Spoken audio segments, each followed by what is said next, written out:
Hello friends, ഇന്ന് രുചികരമായ അയിലമീൻ തേങ്ങാപ്പാൽ ഒഴിച്ച കറി എങ്ങനെ തയ്യാറാക്കാമെന്ന് നോക്കിയാലോ. അപ്പോൾ അതിനാവശ്യമായിട്ട് ഒരു ചട്ടിയിലേക്ക് ആദ്യം തന്നെ 3 ടീസ്പൂൺ മുളക് പൊടിയാണ് കേട്ടോ ചേർത്ത് കൊടുക്കുന്നത്.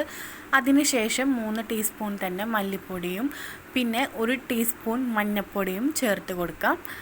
അതിനുശേഷം നമ്മൾ ചെറിയുള്ളി, പച്ചമുളക്, ഇഞ്ചി, വേപ്പില ഇത്ര ഐറ്റംസ് കൂടെ ചതച്ചിട്ട് ഇതിലേക്ക് ചേർത്ത് കൊടുക്കാം. പിന്നെ നമ്മൾ ചേർത്ത് കൊടുക്കുന്നത് 4 ചെറിയ കുടംപുളിയാണ് കേട്ടോ.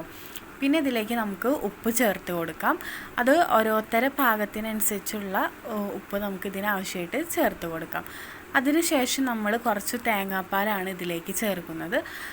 കുറച്ച് തേങ്ങാപ്പാലും മതിയാവും. തേങ്ങാപ്പാൽ ചേർത്തതിന് ശേഷം നമ്മൾ കഴുകി വൃത്തിയാക്കി വെച്ചിരിക്കുന്ന അയിലമീൻ കഷ്ണങ്ങളാക്കിയത് നമുക്ക് ഇതിലേക്ക് ചേർത്ത് കൊടുത്ത് നന്നായി കൈകൊണ്ട് മിക്സ് ചെയ്ത് എടുക്കാം കേട്ടോ. നമ്മളിത് മിക്സൊക്കെ ആക്കിയതിന് ശേഷം നമ്മൾ ഈ അയിലമീൻ ഇട്ടിട്ട് നമ്മൾ മിക്സ് ആക്കിയതിന് ശേഷം നമുക്ക് ആവശ്യത്തിന് വേണ്ട വെള്ളം കൂടെ ഒഴിച്ചിട്ട് ഇതൊന്ന് ജസ്റ്റ് മിക്സ് ചെയ്യാം. അപ്പോൾ ഇത് നമ്മുടെ വീട്ടിൽ വെക്കുന്ന ഒരു കറിയാണ്, അമ്മയുടെ റെസിപ്പിയാണ് കേട്ടോ ഒരു മീൻ കറി. പിന്നെ അതിന് ശേഷം നമ്മളിത് അടുപ്പത്ത് ഇതെല്ലാം കൂടെ തിളയ്ക്കാൻ വെക്കണം. ഇത് തിളച്ച് നല്ല കുറുകി ചാറ് വെറ്റി വരുന്ന സമയത്ത് നമ്മളൊരു ചട്ടിയിൽ വെളിച്ചെണ്ണയും ചെറിയുള്ളിയും ഇട്ട് മൂപ്പിച്ച് നമ്മുടെ കൂട്ടാൻ കാച്ചെടുക്കണം കേട്ടോ.